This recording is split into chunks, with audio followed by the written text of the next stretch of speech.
saya Anissa Azalia Sada, biasanya dipanggil Anissa, dan ini teman saya. Halo semua, nama saya Sasha Zahra Raisa Halim, biasa dipanggil Sasha, dan ini teman saya. Halo semua, nama saya Nadia Aulia Wijaya, biasa dipanggil Nadia.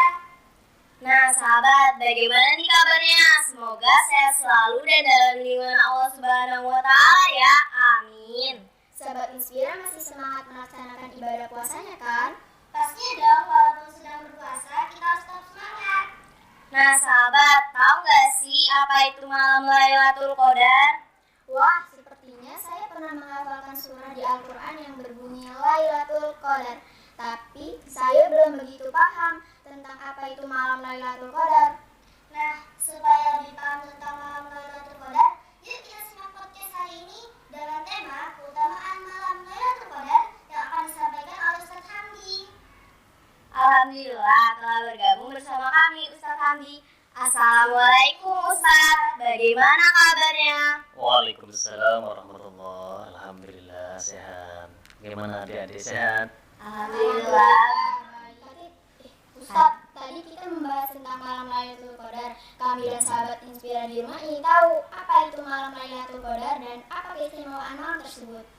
Oh baik, nanti saya jelaskan ya. Bismillahirrahmanirrahim. Assalamualaikum warahmatullahi wabarakatuh. Waalaikumsalam.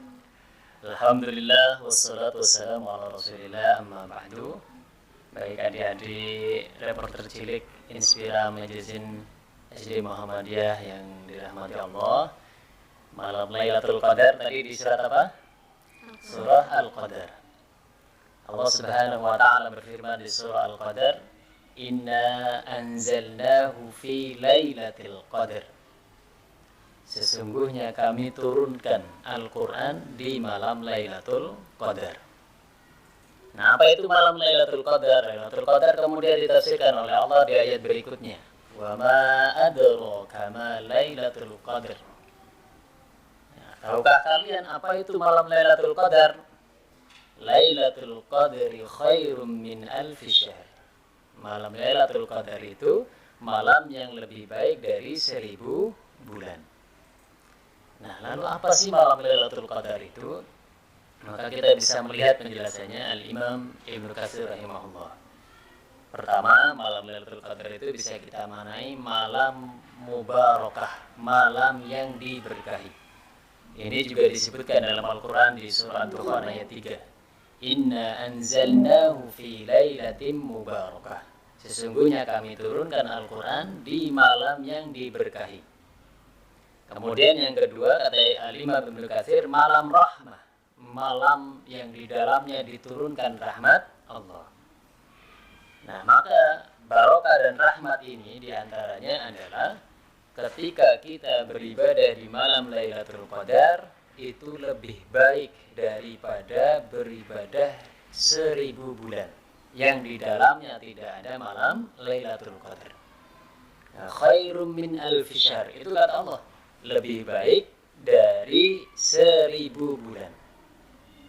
Nah, maka malam Lailatul Qadar itu karena di dalamnya diturunkan Al-Qur'an, di dalamnya ada keberkahan, di dalamnya ada rahmat, maka Rasulullah SAW memerintahkan kita untuk banyak beribadah. Banyak beribadah karena ibadah kita itu akan dinilai oleh Allah dengan pahala yang jauh lebih baik daripada 1000 bulan. Nah, karena kalau kemudian kita melihat kenapa malam ini diberkahi, kenapa malam ini diturunkan rahmat Allah, karena di malam Lailatul Qadar inilah Al-Quran diturunkan. Kan? Al-Quran itu diturunkan.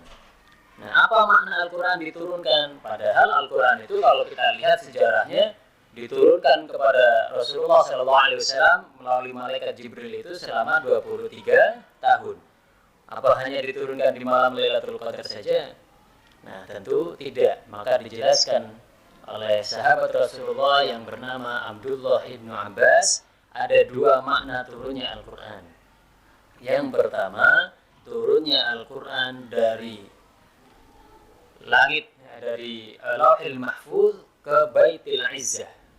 Ya, dari Lauhil Mahfuz, dari langit yang ketujuh ke langit dunia. Namanya Baitul Izzah. Nah, itu turunnya satu kali, langsung jumlatan wahidah di malam Lailatul Qadar.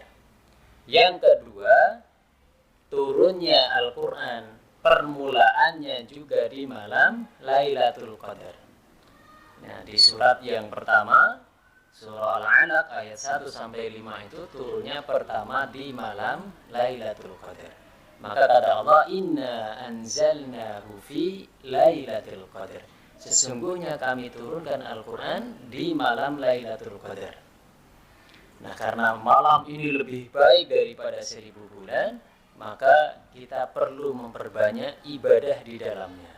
Kapan itu datangnya? Nah, malam Lailatul Qadar itu sampai nanti hari kiamat itu akan ada. Kapan? Nah, hanya sekali dalam setahun. Hanya ada di bulan Ramadan. Kapan itu bulan Ramadannya? Hanya ada di 10 terakhir bulan Ramadan. Nah, Rasulullah tidak menyebutkan di malam keberapa. Tujuannya apa? Agar kemudian kita itu semangat di 10 hari terakhir untuk berburu malam Lailatul Qadar. Kalau kita tahu malam 21, hanya malam 21 saja, nanti malam-malamnya yang lain tidak beribadah. Nah, karena kita nggak tahu, Rasulullah tidak ngasih tahu juga, hanya 10 hari terakhir itulah kemudian kita berbanyak ibadah. Para ulama dulu kalau 10 hari terakhir itu di bulan Ramadan, ibadahnya makin meningkat. Ada yang kalau di awal-awal Ramadan itu khatam Al-Qur'annya 3 hari, maka di 10 hari terakhir itu khatamnya 1 malam atau 1 hari itu 1 kali khatam. Wah, Masya Allah. Nah, inilah maka kemudian kita perlu memperbanyak ibadah di malam Lailatul Qadar. Begitu. Alhamdulillah, terima kasih Ustadz atas materi yang telah disampaikan. Akhirnya kami mengetahui apa itu malam Lailatul Qadar dan keutamaannya. Benar sekali sahabat Anissa, kita jadi tahu apa itu malam Lailatul Qadar dan ternyata malam tersebut adalah malam yang sangat mulia, yaitu malam diturunkannya Al-Quran. Subhanallah. Sahabat Anissa dan Tasya, di malam Lailatul Qadar tersebut ternyata malaikat pun turun ke bumi. Subhanallah, tentunya masih banyak keutamaan lainnya. Nah sahabat, ada nggak nih yang ingin bertanya tentang keutamaan malam Lailatul Qadar? Saya Ustadz, saya ingin bertanya, adakah amalan khusus yang harus kita lakukan saat menyambut malam Lailatul Qadar? Ya, amalan khususnya kalau di malam Lailatul Qadar itu banyak beribadah. Ibadahnya apa saja? Kalau di malam itu karena dari permulaan malam, dari terbenam matahari sampai nanti terbit fajar, maka ibadahnya sholat yang wajib itu kita kerjakan. Kemudian ada qiyamul Ramadan. Karena kata Rasulullah dalam sabdanya, "Man qoma Lailatul Qadri." Barang siapa yang mendirikan sholat qiyamul Ramadan di malam Lailatul Qadar, imanan wa ihtisaban ghufira lahu ma taqaddama min dhanbi. Dengan iman dan penuh pengharapan pahala, maka dosa-dosa yang lalu itu diampuni. Nah, terus apa lagi? Banyak membaca Al-Quran. Kemudian banyak berdoa, banyak zikir. Karena di malam itu malaikat tadi diturunkan oleh Allah. Tanazzalul malaikatu warruhu fiha. Nah, ini malaikat itu dan malaikat Jibril itu turun ke bumi untuk melihat dan membagi-bagi rahmatnya Allah. Maka kita perlu banyak berdoa, banyak berzikir. Termasuk juga banyak melakukan amalan yang lainnya. Nah, bagi yang laki-laki, Rasulullah SAW mengajarkan, menyunahkan untuk beriktikaf. Kalau bisa 10 hari full terakhir, siang malam di 10 terakhir, atau kemudian hanya malam-malamnya saja. Kalau malam-malamnya saja 10 hari nggak mampu, ambil yang ganjil-ganjilnya. Nah, itu ibadahnya iktikaf di dalam masjid.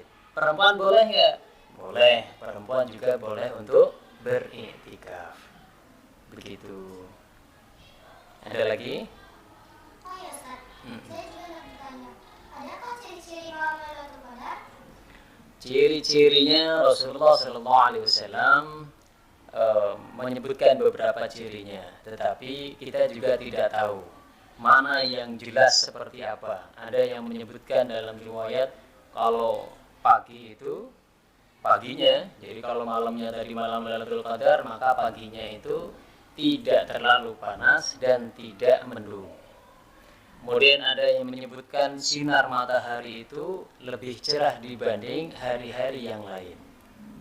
Nah, tapi kita nggak tahu mau cari sinarnya yang seperti apa, panasnya yang seperti apa, kita nggak tahu. Yang penting kita beribadah dan berusaha mendapatkan Lailatul Qadar.